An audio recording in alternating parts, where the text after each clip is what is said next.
বাহিরে গেল তারপরে থেকে না সে আমাকে সন্দেহ করতে শুরু করলো।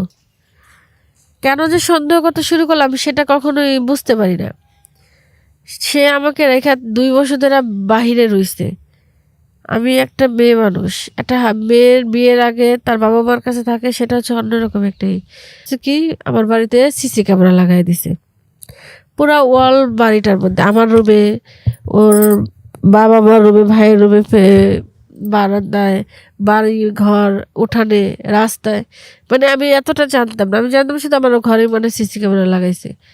আমি কোথায় যাচ্ছি, ঘর থেকে বের হলে সাথে সাথে ফোন দিছে, তুমি কোথায় যাচ্ছ? আমি অবাক হয়ে যেতাম, বলতাম যে আমি কোথায় যাচ্ছি মানে, হ্যাঁ তুমি এখন বাসা থেকে বের হয়েছো। তখন ওরা প্রশ্ন করতাম তুমি জানলা কিভাবে? আমি সবই দেখি। আসসালামু আলাইকুম, সবাই কেমন আছেন? আশা করি ভালো আছেন। আপনাদের মাঝে আমি চলে আসছি একটা নতুন গল্প নিয়ে। গল্প জীবনের কাহিনী বা মানে মানুষের জীবন নিয়ে এই কাহিনী হয়, কারণ কাহিনী এভাবেই হয় না, কারো জীবন নিয়ে এই কাহিনী হয়। তো সেক্ষেত্রে আমি আপনাদের মাঝে আসছি। আগে আমি ক্ষমা চেয়ে নিচ্ছি, যদি ভুলবশত কোনো কিছু বলে থাকি আমাকে মাফ করে দিবেন। তো আমি এখন আমার পরিচয়টা দিচ্ছি। আমার নাম হচ্ছে ইমা ইসলাম, আমার বাড়ি হচ্ছে কুমিল্লা, আর আমি একজন স্টুডেন্ট। এখন না, যখন মানে আমার মানে কাহিনীটা আমি বলতেছি যে বাবা মা, ভাই, 2 বোন ছিলাম। আমাদের খুব সুখের একটা ফ্যামিলি ছিল। তো এসএসসি পরীক্ষা দেওয়ার পরে মা বাবা, দেশগ্রাম তো আমাদের, গ্রাম অঞ্চলে মেয়েদের তাড়াতাড়ি বিয়ে দিয়ে দেয়। সেক্ষেত্রে আমারও বিয়ে হয়, তাড়াতাড়ি বিয়ে হয়ে যায়।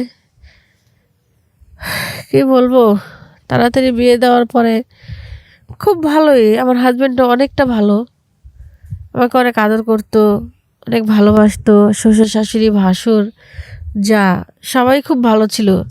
মানে এটা সুখী ফ্যামিলি ওদের। মানে কি বলবো, খুব আনন্দ নিয়ে থাকতাম আমরা। তারপরে এক পর্যায়ে দেখা যায় কি আমার হাজব্যান্ড বাহিরে যেতে চাচ্ছে। তো আমার ফ্যামিলি ওদের ফ্যামিলি মিললে ওরা বাহিরে পাঠাইলো, যেহেতু যেতে যাচ্ছে আর বাহিরে গেলে আমার একটা ভবিষ্যৎ হবে বা ওর ফ্যামিলিটাও ভালো থাকবে, সব দিক দিয়ে মিলে জিলে। কিন্তু সে বাহিরে যাওয়ার পরে মানে বাইরে খুব ভালোভাবে গেছে, যা বলার মতো না। মানে যাওয়ার পরে কিছুদিন আমার সাথে ভালোই ছিল, ভালো মতো কথা বলতো, টাইম টু টাইম ফোন দিত, জিজ্ঞেস করতো খাইছুনি, ঘুমাইছুনি, একটা টাইম টু টাইম সব কিছু জিজ্ঞেস করতো আমাকে। কিন্তু হঠাৎ যে তার কী হলো সেটা আমি জানতে পারি না। সে থাকাকালীন আমার বিয়ের পরও তার বাড়িতে আমার বন্ধু বান্ধব, ফ্রেন্ড সার্কেল সবাই আসতো যাইতো, আড্ডা দিতাম, মজা করতাম, সেও দিত। কিন্তু সে বিদেশ যাওয়ার পরও ওরা আসতো যাইতো, মজা করতো, আড্ডা দিত। আমার হাজব্যান্ড না খুবই ভালো ছিল বাংলাদেশে থাকতে। যখন বাহিরে গেল তারপরে থেকে না সে আমাকে সন্দেহ করতে শুরু করলো। কেন যে সন্দেহ করতে শুরু করলো আমি সেটা কখনোই বুঝতে পারি না। সে আমাকে রেখে 2 বছর ধরে বাহিরে রইছে। আমি একটা মেয়ে মানুষ, একটা মেয়ের বিয়ের আগে তার বাবা মার কাছে থাকে, সেটা হচ্ছে অন্যরকম একটাই। আর বিয়ের পরে তার হাজবেন্ড যদি কাছে না থাকে তাহলে মেয়েরা যতই ভালো থাকুক তাদের কিন্তু পাড়াপড়শি, শ্বশুর শাশুড়ি, আত্মীয় স্বজন কেউ ভালো বলে না।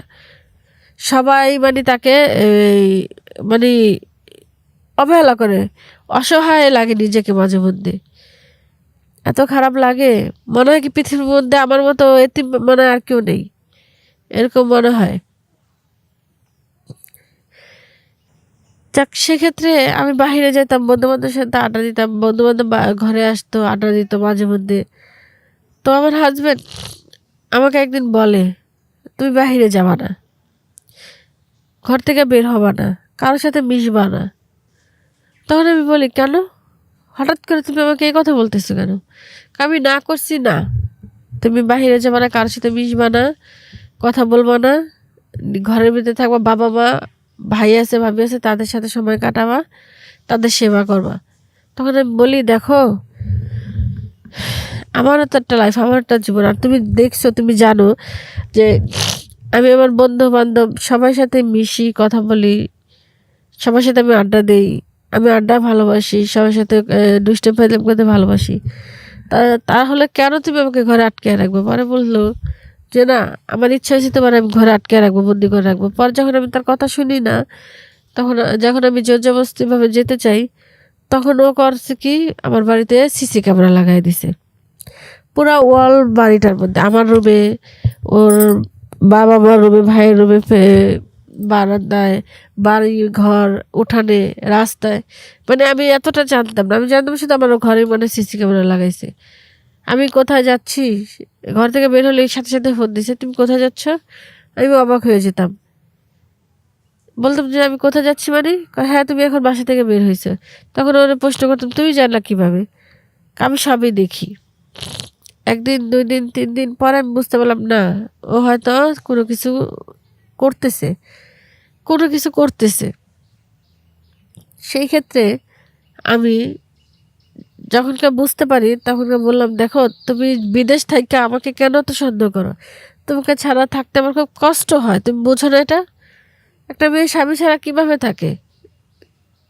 খাক বা না খাক, তার হাজবেন্ড পাশে থাকলে এটাই শান্তি।"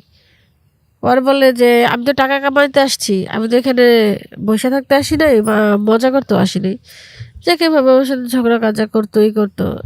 তো সেটা নিয়েও আমি কখনো মানতাম না তার সাথে।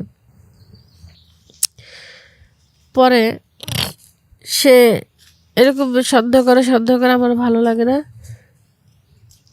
একদিন আমার ভাসুরের দেবরও নাই যে দেবরের সাথে একটু কথা বলবো, ভাসুরের সাথে কথা বলতে লজ্জা করতো। ১ দিন, ২ দিন, ৩ দিন ভাসুরের সাথেও পরে ফ্রি হয়ে যাই, কথা বলি। ভালো একটা সম্পর্ক হয় আমাদের মধ্যে। কিন্তু কি করব?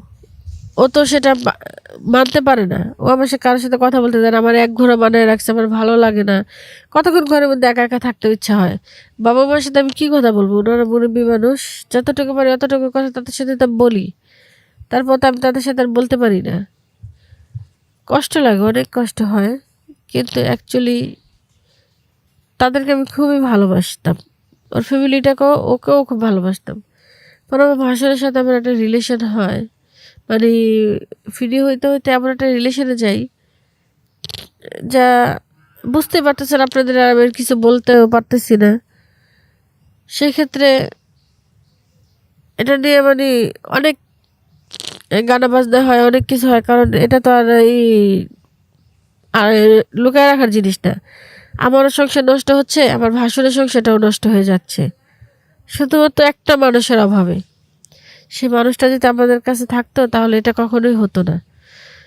তো যাই হোক, আপনারা বোন যারা আছেন, কখনো হাজবেন্ড বিদেশে পাঠাবেন না। আর পাঠাইলেও তাদের বলবেন যাতে আমার মতো আপনাকে সন্দেহ না করে, হ্যাঁ? আর ভাইদের বলতেছে, আপনারা যেহেতু বিদেশ যান, তাহলে বিয়ের আগে বিদেশ যান। বিয়ে করিয়া রাইখা, বউ রাইখা বিদেশ যান না। কারণ আপনি চলে গেলে সে একটা অসহায়। আপনার বাবা-মার সাথে সে কী কথা বলবে? তাহলে তো সে বাবার বাড়িতেই থাকতে পারে। তাহলে আপনার বাড়িতে কেন আসছে? আপনাকে ছাড়া থাকার জন্য? আপনি আপনারা ভাই যদি বিয়েও করেন, তাকে পূর্ণত স্বাধীনতা দিন, দেখবেন ভালো থাকবে। আপনার ওয়াইফও ভালো থাকবে, আপনিও ভালো থাকবেন। একটা কথা কি, একটা মেয়েকে যত সন্দেহ করবেন সে ততই খারাপ হওয়ার চেষ্টা করবে। যে আমি ভালো থাকি, সে আমাকে ভালো থাকতে দেয় না, আমি খারাপ হয়ে তাকে দেখাই। সেটাই। তো আমার কথাটা যদি সবাই ভালো লেগে থাকে, লাইক, কমেন্ট, শেয়ার করবেন। আমাদের চ্যানেলটাকে সাবস্ক্রাইব করবেন, পাশে থাকবেন আমাদের। ধন্যবাদ সবাইকে। আল্লাহ হাফেজ। আসসালামু আলাইকুম।